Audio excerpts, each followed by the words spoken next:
Righteous discussions unite people. I am your host, OMNI, ETC, Omni, etc. This is the Word Up Podcast. Let's jump on in.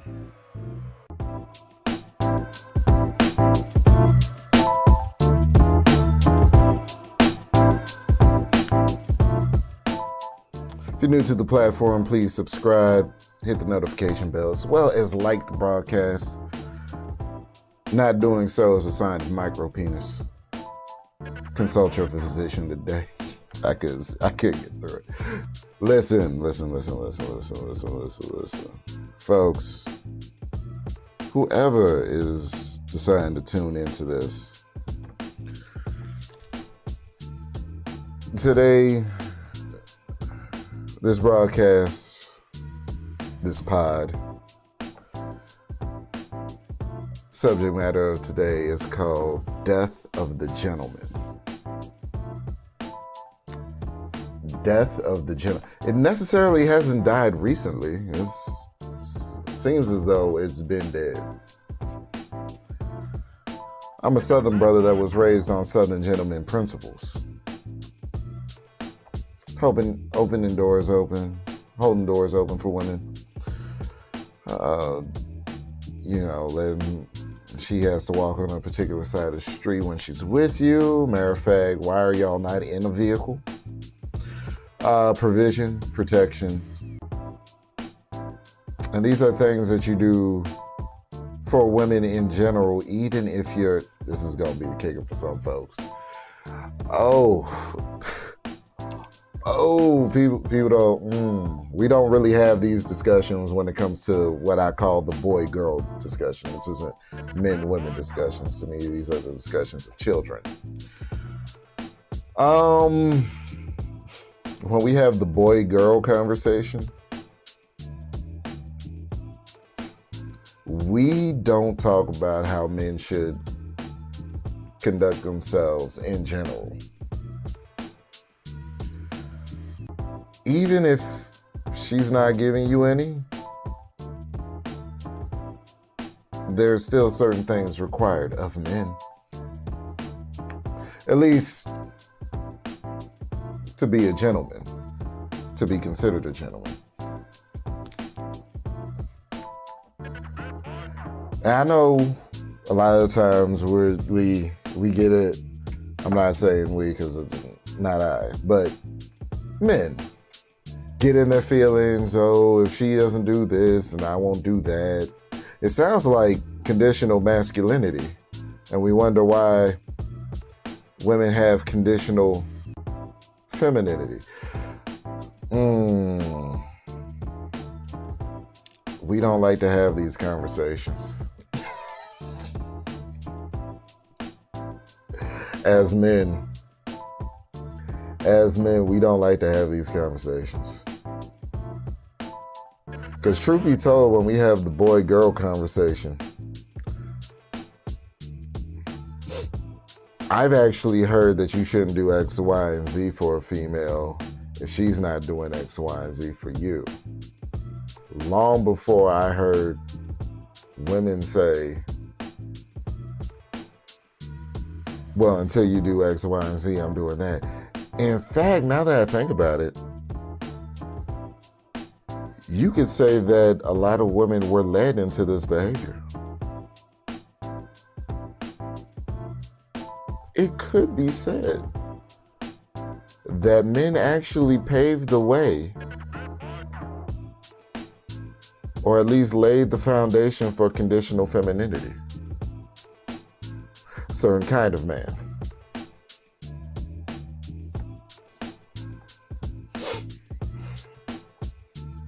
Now listen, I live in a glass house. I'm not going to throw stones at anybody. It's not, these conversations on this platform in particular, they're not really here to play the blame game,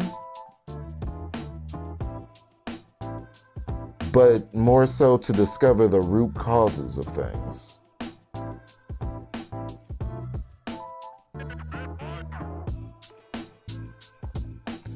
And it is my theory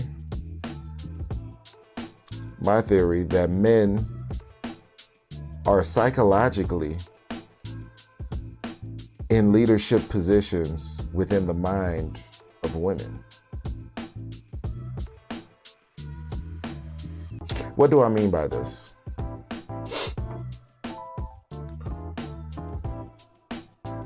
This means that she could be a CEO of a Fortune 500 company, but if she deems you to be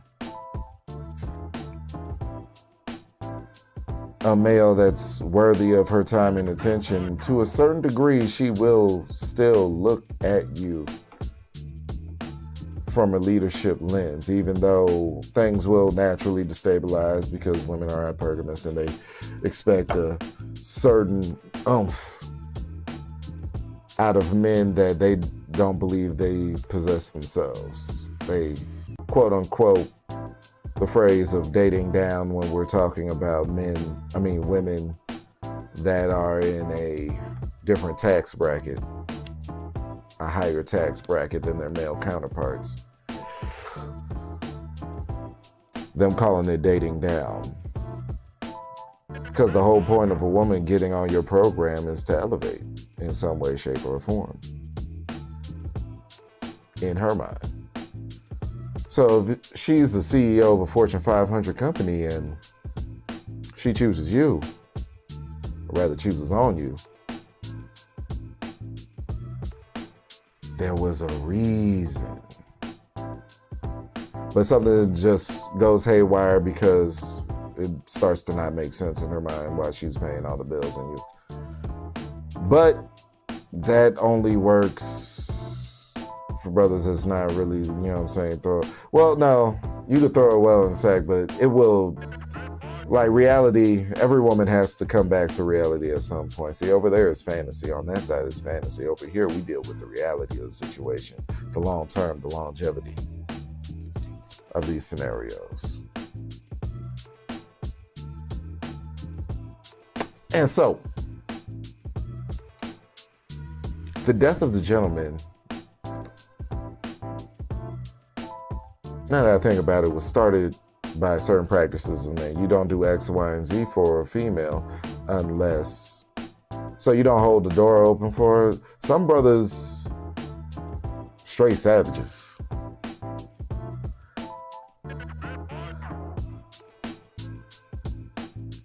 In a lot of places across America, a lot of men feel as though, and I say feel, over here we think, but I'm saying these particular men feel that you shouldn't hold the door open, you shouldn't be polite, you shouldn't be kind, you shouldn't say thank you to a woman for anything until she gives you a certain type of energy. But if that's the case, King, if you're responding to her behavior, are you leading her or is she leading you?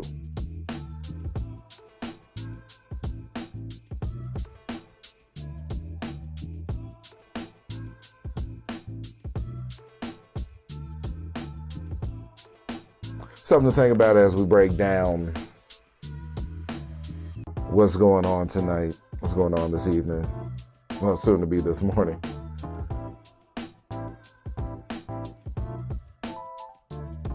I had something amazing happen last week. I had COVID, and that shit sucked. I had something amazing happen. I couldn't believe it. So I was feeling like crap last week when I had COVID. I terrible. Not as bad as the first time, but still, it felt like the flu this time. Like a really bad flu, but it felt like the flu. And I thought it was the flu. It wasn't. I missed work. I was mad. Missing money always upsets me.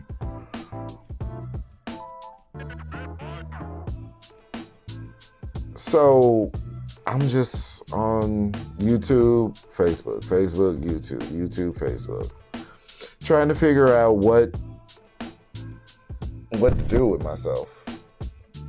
And I was like, you know what? I've had social media theories and things that I've seen work for people, and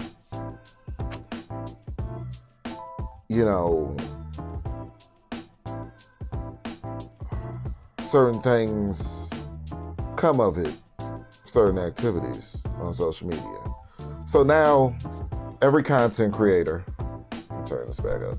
Every content creator, if you're a content creator, you know exactly what I'm talking about. When you're in a content creation space, you're creating content, but it has to be packaged right.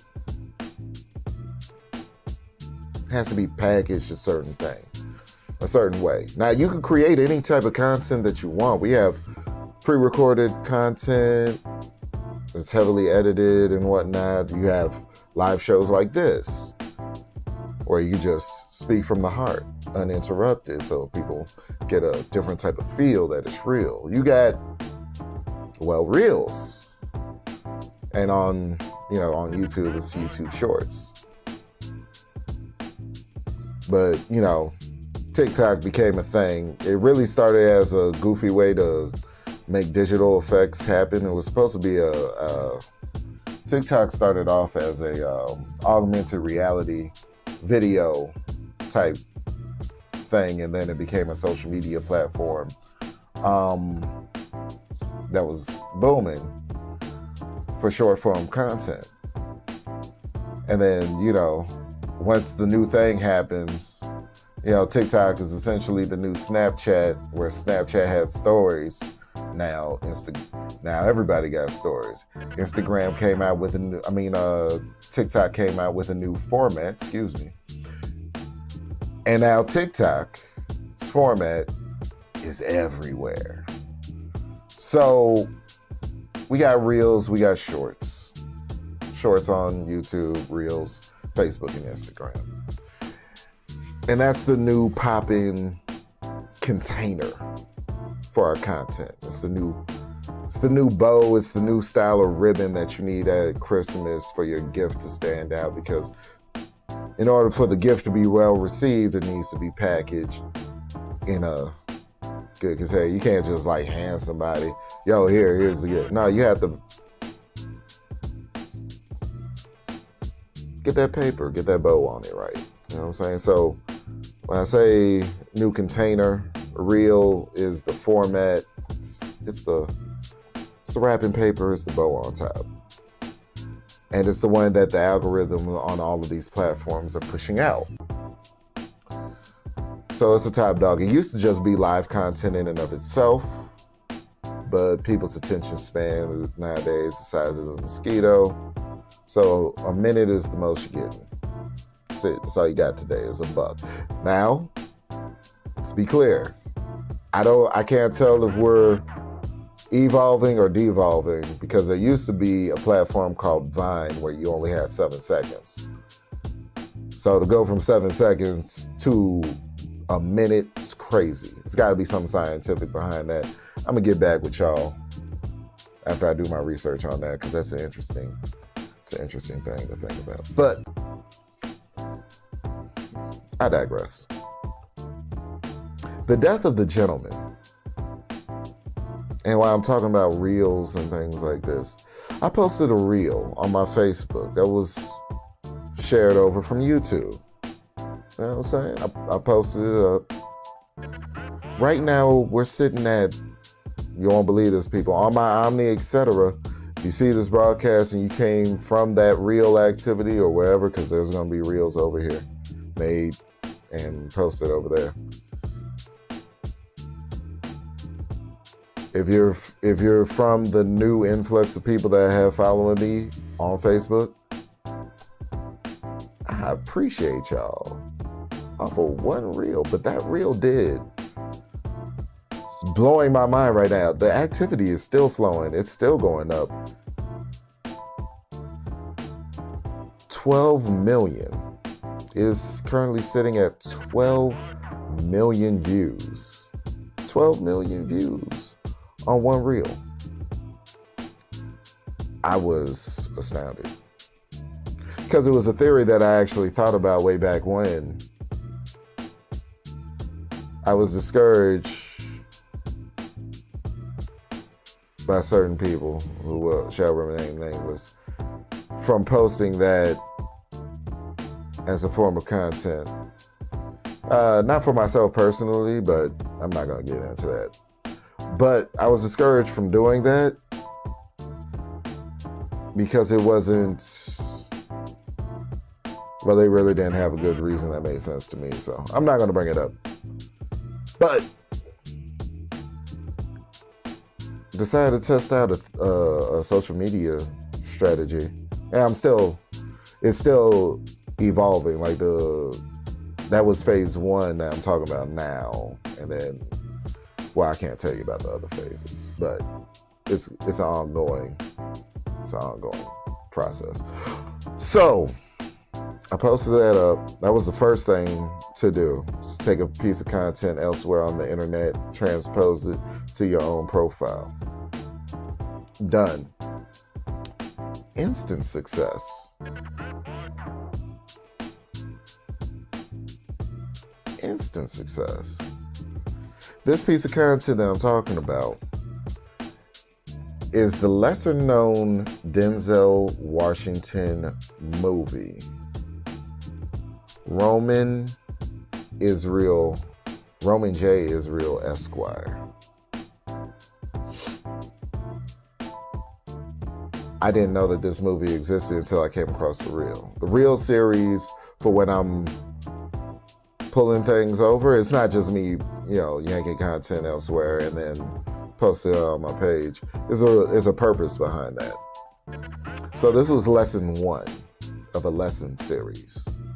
And it's going to be a lesson of masculinity. That's what my reels on Facebook are going to be. When it's not, me promoting my music or reels of this show. It's going to be, things that catch my attention, I find inspirational and resonate with me. I can then dissect it, put some text over it saying what the lesson is, and then, push it out. No additional branding for me, just something that I find to be interesting and of note, resonates with my character and my being, and I share with you all.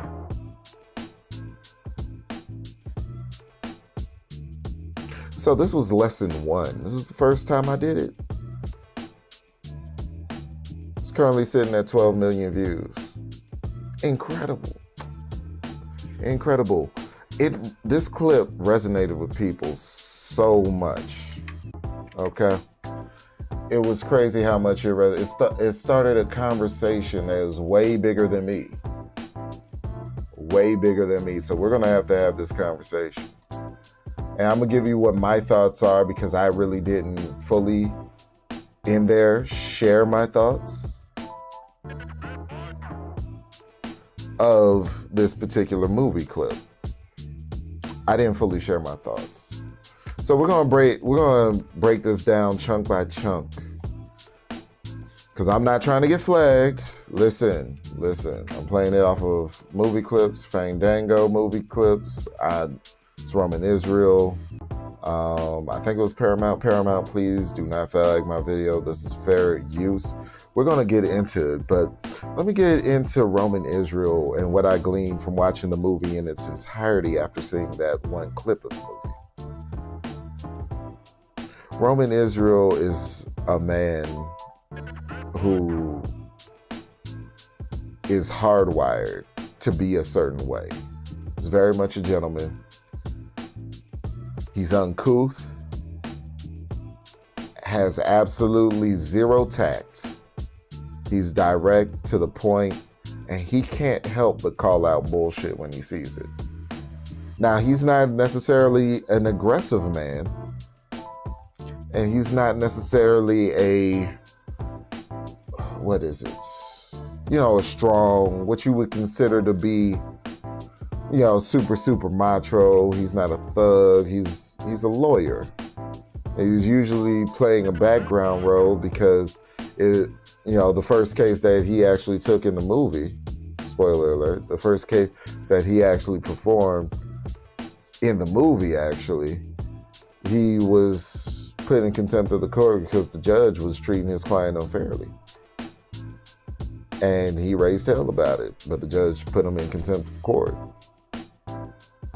Criminal defense attorney Roman J. Israel Esquire, a man of honor, a man of character, and he's unyielding and unrelenting in it.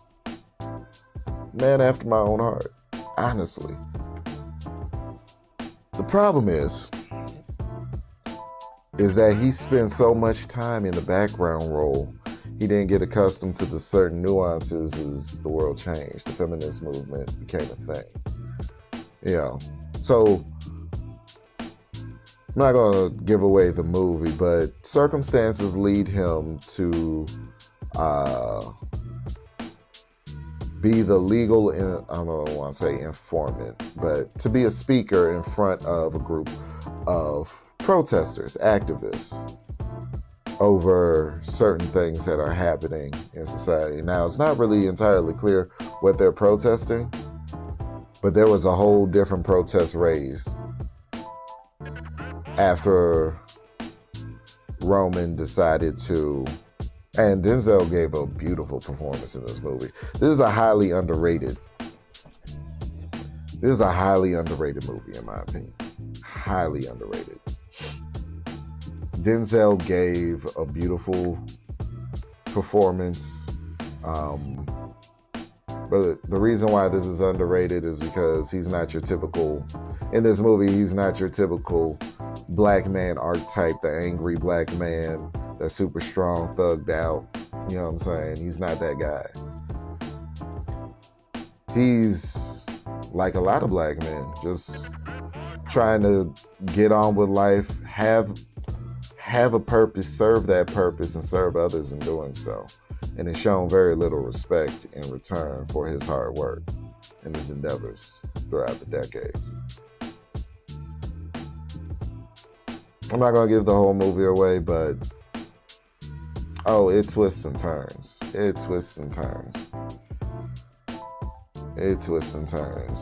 His morals are at one point compromised, and you know what I'm saying? But then we find out not all the way. Like, it's a crazy movie. It's a crazy movie. If you're actually in tune to, you know what I'm saying, what men are subjected to and must go through on a daily basis. Make no mistake about it, men must be made to suffer. In order to become better on the other end, men must suffer. So, let's get into this clip that I saw. Okay. This is the clip. This is the clip from the movie. This is the wide view. The reel's small, but let's break down what's going on. So he's speaking at this protest, right? And while he's speaking, at this protester event, at this activist event, while he's speaking, he can't help but notice something that seems a little bit off. And as much as he tries to ignore it, it just comes out. They're going to vandalize. I'm sorry, excuse me. I see two sisters standing. Why are the sisters standing and the brothers sitting? Why are the sisters standing and the brothers sitting? This is back in the time where, he's from a time where if you were sitting down, it was Southern gentleman principles, just gentleman principles in general. If you were sitting down and women were standing, you were to offer women a seat.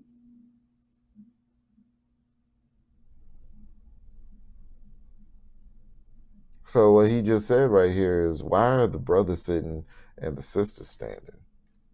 Now watch.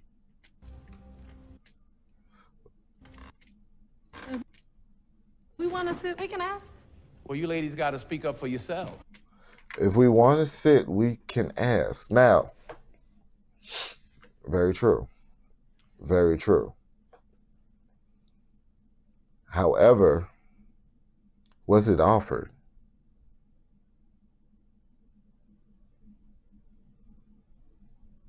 Did they offer to see? Because back in the day, if I was ever caught sitting down, this same thing would happen, the same exact thing. If I was ever caught sitting down and a woman standing up, the same exact thing would happen. And I already knew to offer, but they would jump down my throat anyway. But I already knew to offer, and more likely than not, they turned it down. But what's about to happen here is that the situation is going to devolve and destabilize, get disrespectful for absolutely no reason at all. Say 40 years ago. There's no statute of limitations on chivalry. That's gendered and sexist. Chivalry is gendered and sexist. Folks, chivalry is a practice, is a system instituted by men, the better men of society at least, to ensure that women in general would be protected and looked after so long as they are in a man's presence.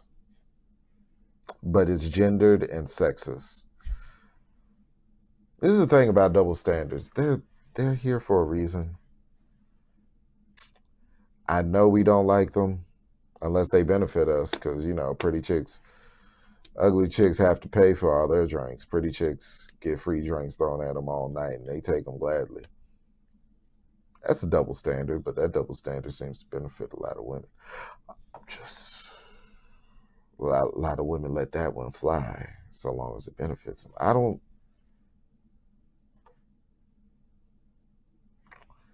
So let's get here. And polite. And patronizing. And patronizing. And polite. What kind of law do you practice?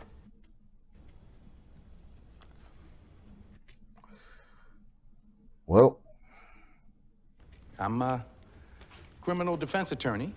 You ever represent domestic violence defendants? What did that have to do with anything?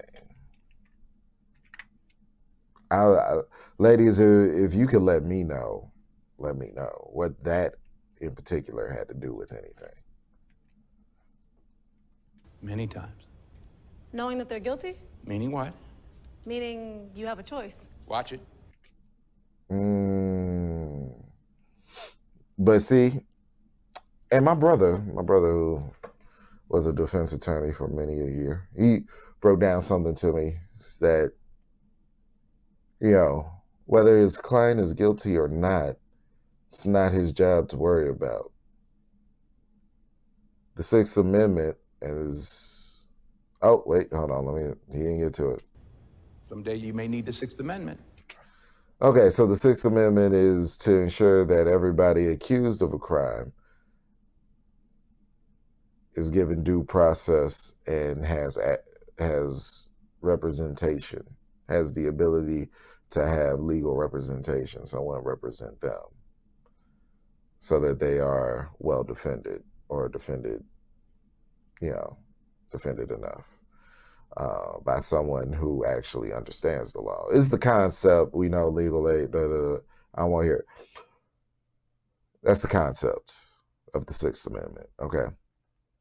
Now, whether that actually happens in practice, mistrial here, appeal. Listen, that is the concept. That's the overarching concept. So, when someone says, even if you know that your client's guilty and you still defend them, now don't get me wrong, in a lot of cases, lawyers don't want to fight that case at all. A lot of lawyers, a lot of defense attorneys do not want to fight a case where they know that their defendant is guilty. However, It's not about whether or not, and this is why it's so brilliant. The system's brilliant. A lot of people in it are corrupt. The system's brilliant because even if your defense attorney knows that you're guilty, so never be afraid to tell your defense attorney what actually happened. If you actually did it, tell your defense attorney. It only allows them to come up with bullshit defenses that they could throw. You know what I'm saying? Especially if it isn't, tell your defense attorney everything only helps you, okay? But here's the thing. If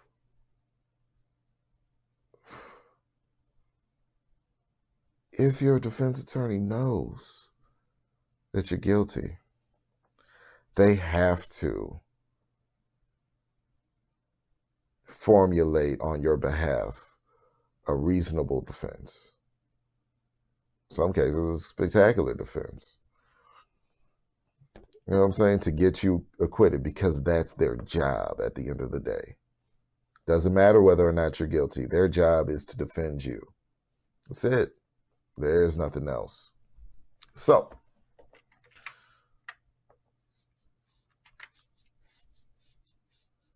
this is where it's going to get taken up a notch. Again, this is fair use, breaking these up. Oh, that's lawyer talk. Oh, I see. So we got a Sarah Lawrence soul sister in the band. Sarah Lawrence soul sister in the band. He's talking about that feminism. But hold on, here we go. Oh, I'm not your sister, asshole. Why? Oh, I'm not an asshole, sister. hey, fuck you, brother.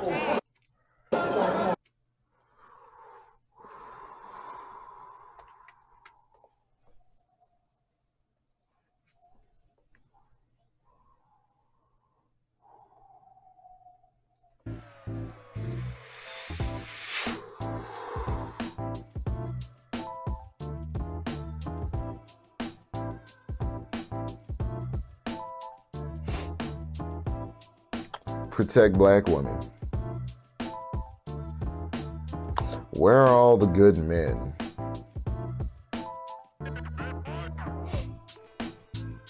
Men aren't men anymore.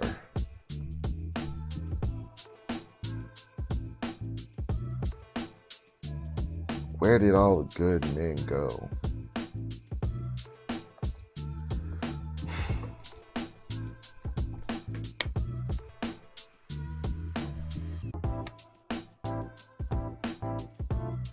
Good men like Roman Israel,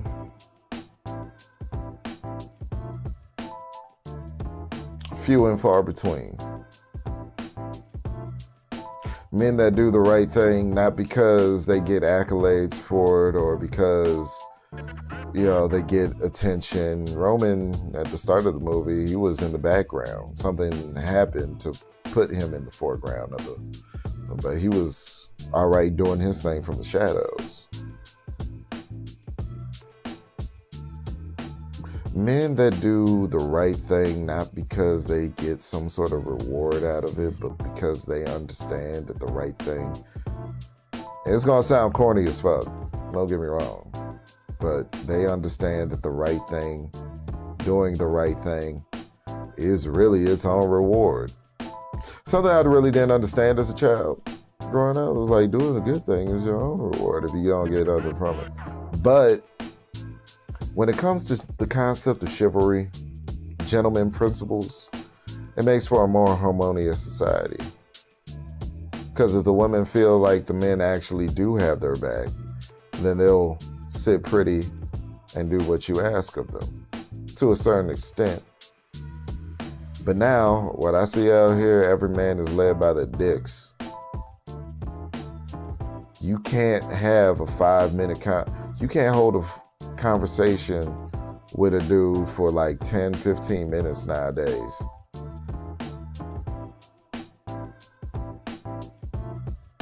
Without, them throwing sex in the mix. We can't have a productive conversation. We can't focus on anything. because the men are too worried about what the women are doing before they actually do anything themselves. So whenever I hear men talk about, oh, I get pussy, you know what I'm saying, I get so much tail, I get all this catnip, I do this X, Y, and Z so I can get laid. That's, in my book, men being led by women instead of the other way around, which is what she truly wants. Men are being led by women. They do things in response to how women move. So if you don't open doors for a woman that you're not dating, if you don't, you know what I'm saying, say thank you, please, yes, ma'am, no, ma'am. If you don't have manners, if you don't show decency and respect, if you don't show decency and respect to women,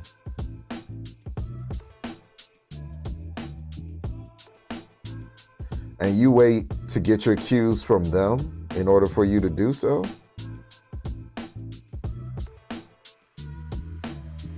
can you really consider yourself a man? Because in that particular instance, under those particular sets of circumstances,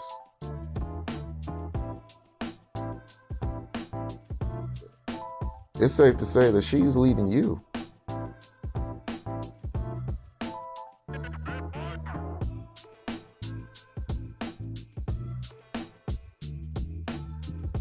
But only because you wait on her to act in order for you to act. So the death of the gentleman actually comes from, I believe, women that have taken their cues from men and have done so to the point where now they flip the script. We had, truth be told, there was conditional masculinity before there was conditional femininity. So now it's going to take an unconditional masculinity to reinstitute unconditional femininity. Because I hear far too often dudes talking about, you know what I'm saying, I do X, Y, and Z for pussy. I do X, Y, and Z for tail. Then you the perfect one for me to set up, because I can send a broad to you. You don't even know this for me. Y'all head back to the crib. I'm telling y'all. Tell you what, I'm not going to get into it. I'm not going to get into it on this session. Just go ahead and check out Lil Wayne Mona Lisa with Kendrick Lamar. He details the story masterfully. Masterfully. I see niggas in this bitch out here popping bottles, getting drunk with these bitches. When they go home, they get followed. Mona Lisa, Mona Lisa. Listen.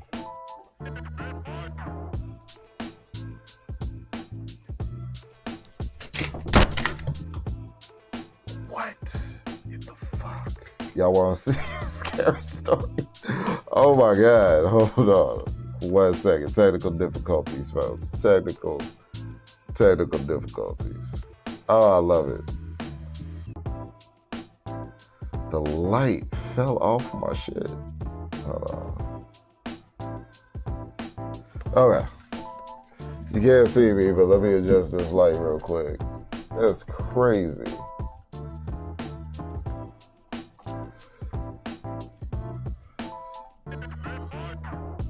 I hate this shoe sometimes.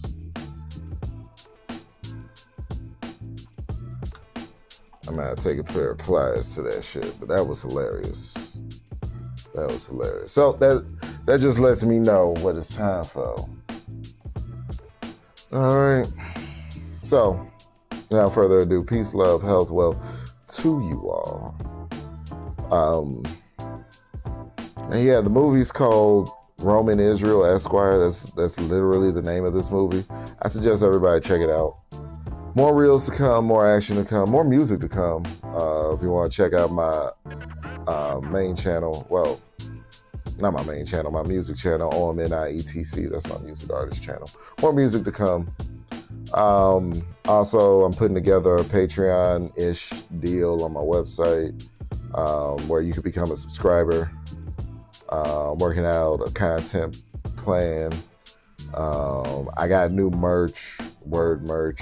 So a lot of things. I'm getting a lot of balls rolling at once, and we just gonna flush this puppy out. But peace, love, health, wealth to you all. It's the Word Up Podcast. Wary observations, righteous discussions. Unite people. That said, get with me in the comment section below and let me know what you think. Are men leading women or are women leading men? And are men falling for it and we need to cut it out? I think that last one. I think that last one's perfect. Peace.